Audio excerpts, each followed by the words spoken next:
والدین کے حقوق میں سے مثلاً قرآن مجید میں اگرچہ متعدد مقامات پر 4 مقامات میرے سامنے موجود ہیں اس وقت جن میں اللہ تعالیٰ کے حق کے فوراً بعد والدین کے حق کا ذکر ہے۔ وَقَضَىٰ رَبُّكَ أَلَّا تَعْبُدُوا إِلَّا إِيَّاهُ وَبِالْوَالِدَيْنِ إِحْسَانًا، لیکن 2 مقامات ایسے ہیں کہ جن میں طور پر ماؤں کا ذکر کیا گیا ہے۔ حَمَلَتْهُ أُمُّهُ وَهْنًا عَلَىٰ وَهْنٍ وَفِصَالُهُ فِي عَامَيْنِ أَنِ اشْكُرْ لِي وَلِوَالِدَيْكَ، اور اسی کی وضاحت ہمیں مل گئی حدیث نبوی میں کہ حضور سے ایک صحابی نے پوچھا کہ میرے حسن سلوک کا سب سے بڑھ کر مستحق کون ہے؟ آپ نے فرمایا تمہاری والدہ، کے بعد کون؟ پھر فرمایا تمہاری والدہ، تیسری مرتبہ پوچھا پھر کون؟ پھر فرمایا تمہاری والدہ، چوتھی مرتبہ پوچھنے پر فرمایا کہ تمہارے والد۔ معلوم یہ ہوا کہ 3 گنا حق ہے ماں کا باپ کے مقابلے میں، ادب، احترام اور اس دلجوئی، اس کے اعتبار سے گویا کہ یہ وہ کسر کا جب ہو رہا ہے کہ قانونی اعتبار سے اگر وہاں کوئی کمی تھی تو اس اعتبار سے اس کی تلافی کر۔ یہی وجہ ہے کہ آپ دیکھتے ہیں کہ حدیث نبوی میں علیہ صاحب الصلاۃ والسلام باپ کے قدموں تلے جنت کا تذکرہ نہیں ہے۔ الجنت تحت اقدام الامہات، جنت جو ہے وہ ماؤں کے قدموں تلے ہے۔ اس کو بھی آپ اسی کے حوالے سے سمجھ لیں، یہ وہی توازن پیدا کیا جا رہا ہے۔ اسی توازن کی ایک اور شکل ہے کہ بیٹوں کی پرورش پر کسی اجر و ثواب کا کوئی خاص تذکرہ نہیں ہے۔ یہ تو ٹھیک ہے، ایک انسان اپنی اولاد کو یہ سمجھتا ہے کہ اللہ کی عطا ہے، اللہ کی دی ہوئی چیز ہے، اور اس کا جو بھی حق ہے اس کے لیے، پالنے کے لیے، پوسنے کے لیے، اس کی ضروریات پوری کرنے کے لیے، وہ چاہے بیٹا ہو چاہے بیٹی ہو،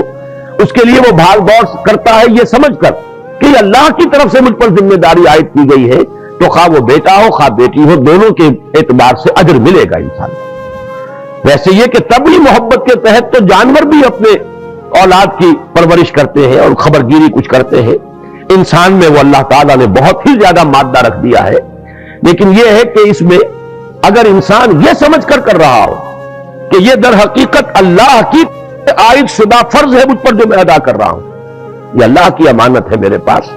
یہی وجہ ہے کہ جو اولاد بچپن میں فوت ہو جاتی ہے، اس کی نماز جو آپ پڑھتے ہیں دعائے جنازہ جو اس میں مانگتے ہیں،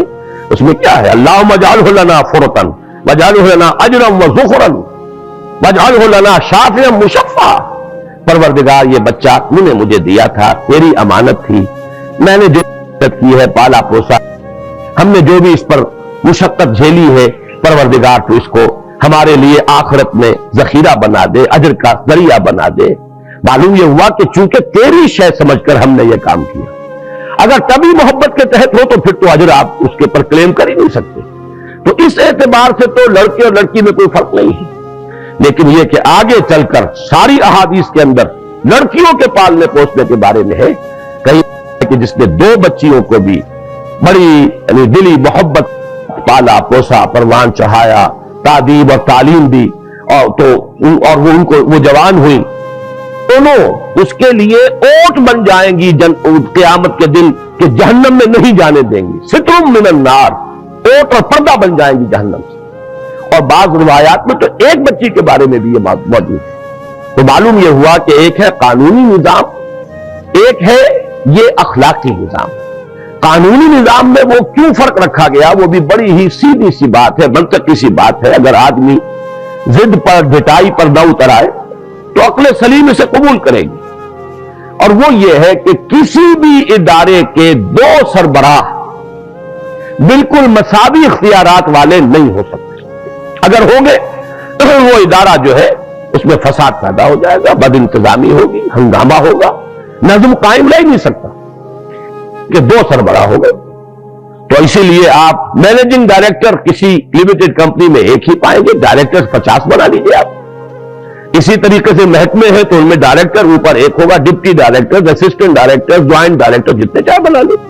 لیکن یہ پر جا کر اگر ایک سربراہ، ایک کی مرضی، ایک کی ثوابدید، ایک کی جو بھی ترجیحات ہیں، اگر وہ بروئے کار نہیں آتی تو نتیجہ یہ نکلے گا کہ فساد ونما ہو جائے گا، نظم قائم نہیں رہ سکتا۔ بلکہ اس دلیل کو اللہ تعالیٰ نے توحید کے لیے، اپنی توحید کے لیے اس دلیل کو استعمال فرمایا ہے کہ اگر اس کائنات میں ایک سے زیادہ خدا ہوتے لفسدتا، تو ان دونوں میں فساد پیدا ہو جاتا، ہنگامہ ہوتا، یہ نظم قائم ہی نہ رہتا۔ اس لیے کہ ایک کی مرضی کچھ اور ہے، دوسری کی مرضی کچھ اور ہے، ایک کی رائے کچھ اور ہے، دوسری کی رائے کچھ اور ہے۔ تو یہ نظم، یہ جو توازن، یہ جو آپ دیکھتے ہیں کہ بال برابر فرق واقع نہیں ہو رہا، جس کرے کے لیے جو بھی مدار طے کر دیا ہے وہ اسی کے اندر تیر رہا ہے، یہ کیسے ہوتا؟ اگر ایک سے زائد ارادے اور ایک سے زیادہ با اختیار شخصیتوں کا عمل دخل یہاں پر ہوتا، یہ توحید کی دلیل ہے۔ اسی کے اعتبار سے خاندانی نظام میں بہرحال بحیثیت انسان شرف میں، نیکی میں، خیر کے بنیادی کاموں میں کوئی فرق نہیں مرد اور عورت کے درمیان، لیکن جہاں تمدن کا نظام بنے گا وہاں یقیناً وہ برابر نہیں ہے۔ اس کی میں مثال ایک اور بھی دے دوں، اس سے بھی بات جو ہے بڑی آسانی سے سمجھ میں آ جاتی ہے کہ دیکھیے دونوں مرد، یہاں تو عورت اور مرد کا مسئلہ ہو رہا ہے، مرد ہیں دونوں، ایک افسر ہے ایک چپراسی ہے، مرد ہونے کے اعتبار سے دونوں برابر، انسان ہونے کے اعتبار سے دونوں برابر، ملک کے شہری ہونے کے اعتبار سے دونوں برابر، افسر کا بھی ایک ہی ووٹ ہوگا اور چپراسی کا بھی ایک ہی ووٹ ہوگا۔ شہری ہونے کے اعتبار سے یہ نہیں کہ افسر کے 10 ووٹ ہوں گے اور چپراسی کا ایک ووٹ ہوگا، ہر اعتبار سے برابر، لیکن جہاں تک اس دفتر کے نظم کا تعلق ہے یہ برابر نہیں۔ اگر وہ چپراسی کہے کہ مجھے بھی وہی اختیارات ملنے چاہیے جو اس افسر کو ملے ہوئے ہیں، تو حق ہے وہ سمجھ لے گا کہ وہ تو پھر نظام چل ہی نہیں سکتا، ناممکن ہے۔ یہ تو وہ لوگ بھی نہیں کر سکے کہ جنہوں نے مساوات ہی کے نام پر نوع انسانی کی جو مجموعی عمر ہے اس کے کم سے کم 70 برس ضائع کر دیے۔ روس میں انقلاب آیا تھا 1917 میں، اور اب وہ وہاں سے پسپائی اختیار کر رہے ہیں، مان رہے ہیں اپنی غلطیوں کو اور توبہ کر رہے ہیں اور رجوع کر رہے ہیں، تو سب سے بڑھ کر تو مساوات کا نعرہ انہوں نے لگایا۔ تاریخ انسانی میں اس سے زیادہ بڑے پیمانے پر مساوات کا نعرہ نہیں لگا، لیکن آپ کو معلوم ہے کہ ان کے ہاں بھی یہ تو نہیں ہو سکتا تھا کہ ایک جرنیل اور ایک سپاہی برابر ہو جائے اختیارات میں، تنخواہوں میں بھی برابر نہیں تھے۔ یہ ضرور ہے کہ ان کے ہاں وہ فرق و تفاوت نہیں رہا جو امریکہ میں رہا ہے کہ امیر ہے اور ارب روپے کا مالک ہے، اور ایک طرف غریب ہے اور حیوانی سطح پر زندگی بسر کر رہا ہے۔ امریکہ میں آج بھی یہ شکل نظر آ جائے گی، لیکن روس میں یہ نہیں تھا کم سے کم۔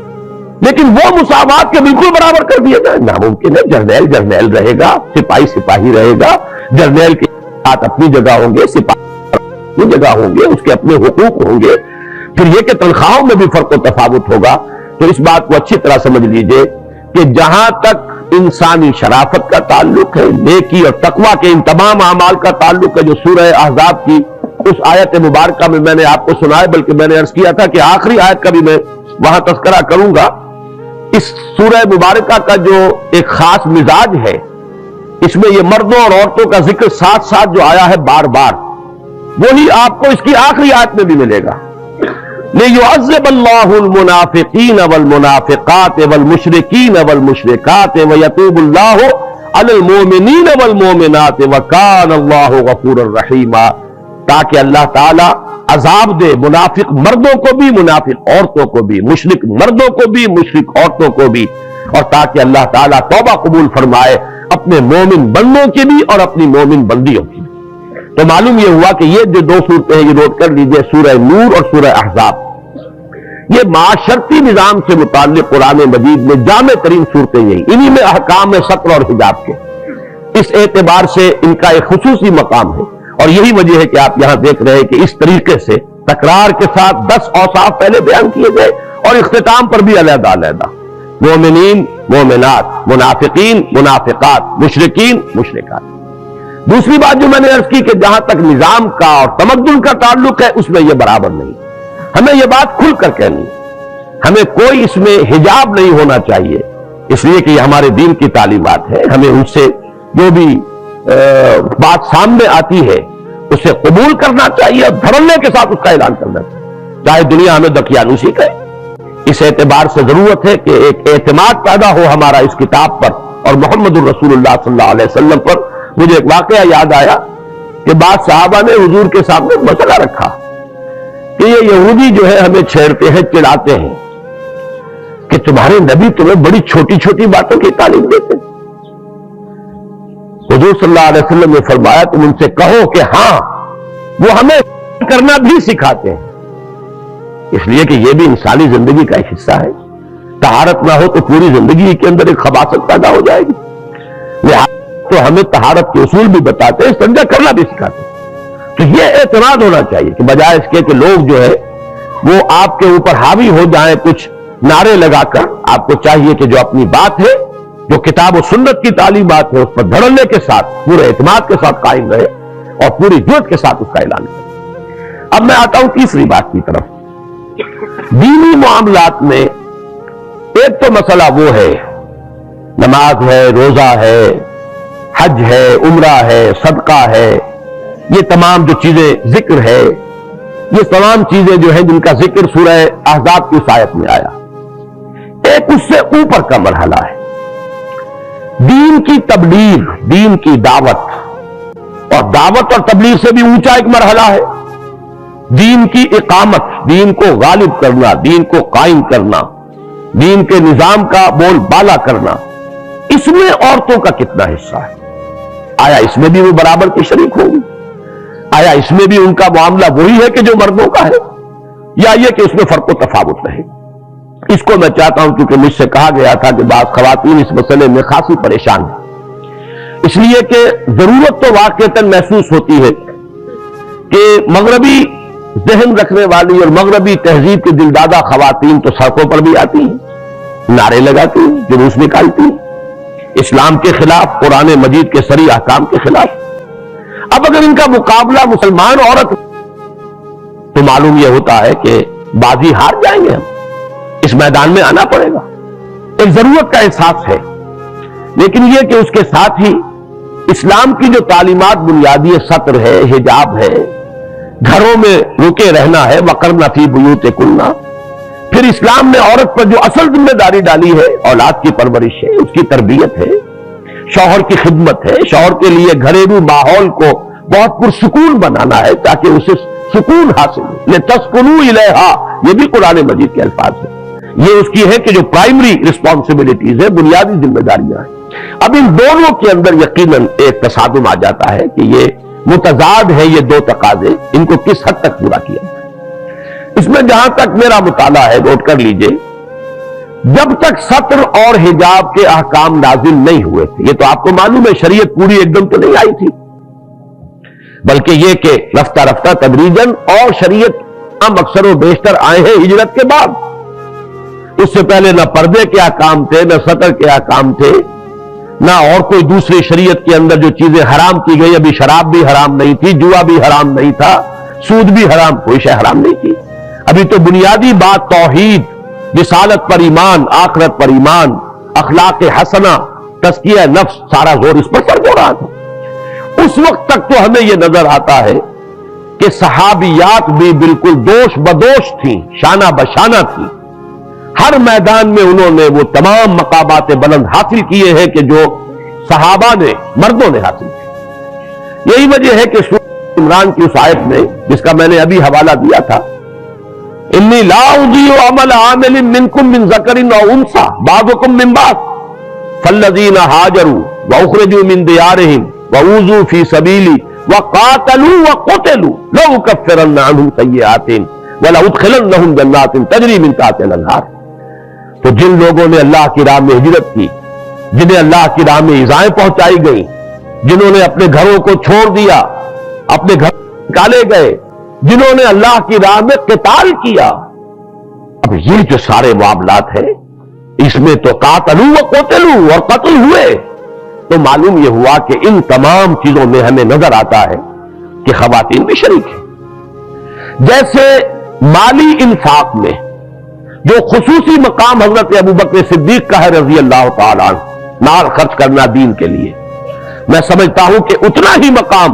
حضرت خدیجہ الکبریٰ کا بھی ہے رضی اللہ تعالیٰ عنہ، کوئی فرق و تفاوت آپ کو نہیں ملے گا۔ اسی طریقے سے حضور کی دلجوئی میں،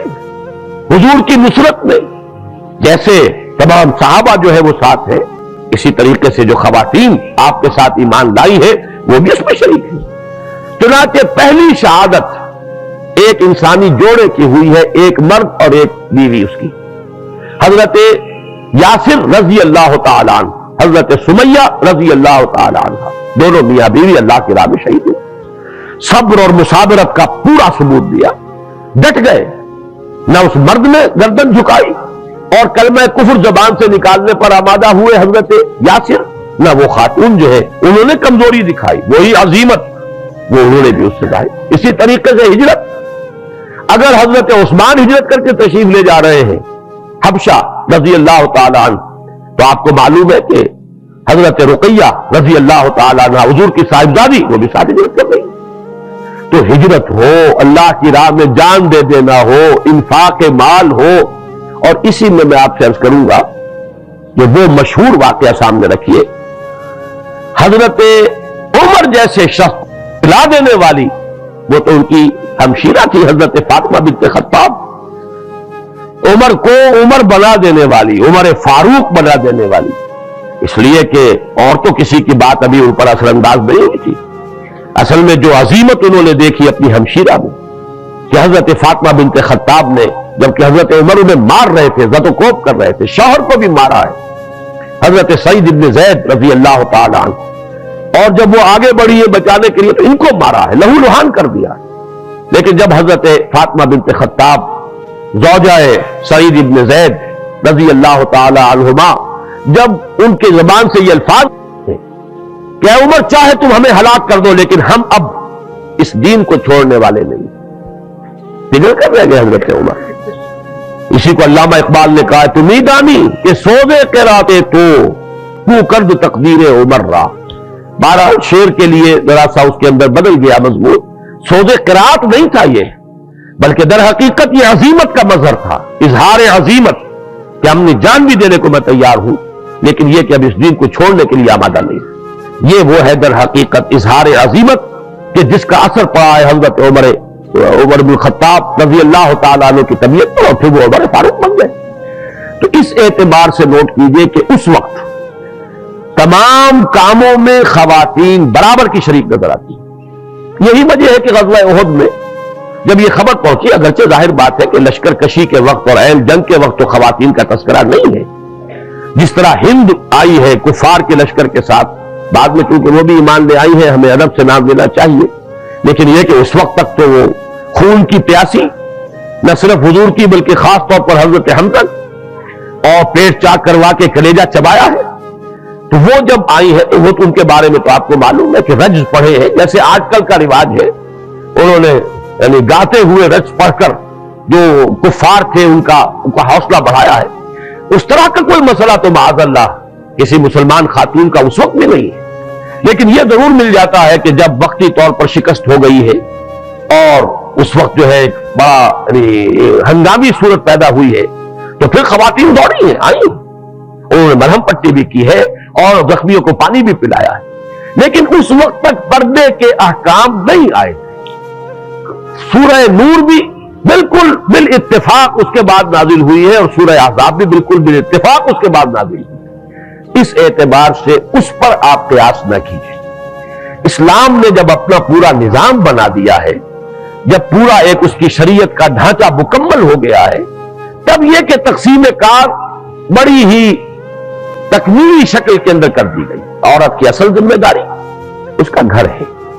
وہ اپنے محرموں پر تبلیغ کرے، سب سے بڑھ کر تو دولت اس کے پاس ہے کہ قوم کا مستقبل، امت کا مستقبل اس کی گود میں پروان چڑھ رہا ہے،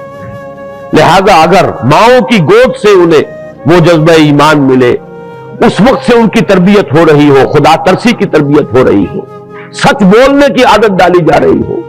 اگر اس وقت سے ان کے اخلاق جو ہے ان کی صحیح تعبیر ہو رہی ہو، تو یوں سمجھیے کہ قوم کا مستقبل تعبیر ہو رہا ہے۔ جب عورت گھر سے نکل جاتی ہے تو پھر وہ قوم کا مستقبل برباد ہوتا ہے۔ اس اعتبار سے اصل ذمہ داری تو یہی رہے گی، اپنی گھریلو ذمہ داریاں، اپنی اولاد کی ذمہ داریاں، ان کی تربیت، لیکن یہ کہ جیسا کہ میں نے عرض کیا، بھائیوں میں بھی تو کوئی ہو سکتا ہے جو جس طریقے سے عمر فاروق آخر ایک فرد تھے لیکن ایک فرد لاکھوں کے برابر تھا، اگر وہ ایک خاتون کی تبلیغ کے ذریعے سے اگر اس کی قسمت بدل گئی، دیگرگو کرد و تقدیر عمر را، تو کوئی خاتون اپنے بھائیوں، بھتیجوں، بھانجوں، جو بھی ان کے قریب کے عزیز ہے جن سے کوئی پردے کا معاملہ نہیں ہے، کوئی حجاب کا مسئلہ نہیں ہے، ان میں تبلیغ کرے۔ پھر خواتین ہماری آبادی کا نصف ہے، لیکن خواتین کے ضمن میں بھی بہت زیادہ ایکٹیویٹی نہیں ہو سکتی ہماری خواتین کی، اس لیے کہ بہت وقت لگائیں گی، ظاہر بات ہے ذمہ داریاں جو ہے اس کو نقصان۔ البتہ یہ ضرور ہے کہ خاص عمر کے بعد عورت کو فراغت ملتی ہے، چھوٹے کا جو بھی اس وقت بوجھ ہوتا ہے وہ ختم ہو جائے، اس کے بعد اگر کوئی خاتون جو ہے وقت نکالتی ہے، اور یہ تو اس میں کوئی چیز حرام نہیں ہے، کوئی چیز ایسی نہیں ہے کہ مطلق کر دیا گیا،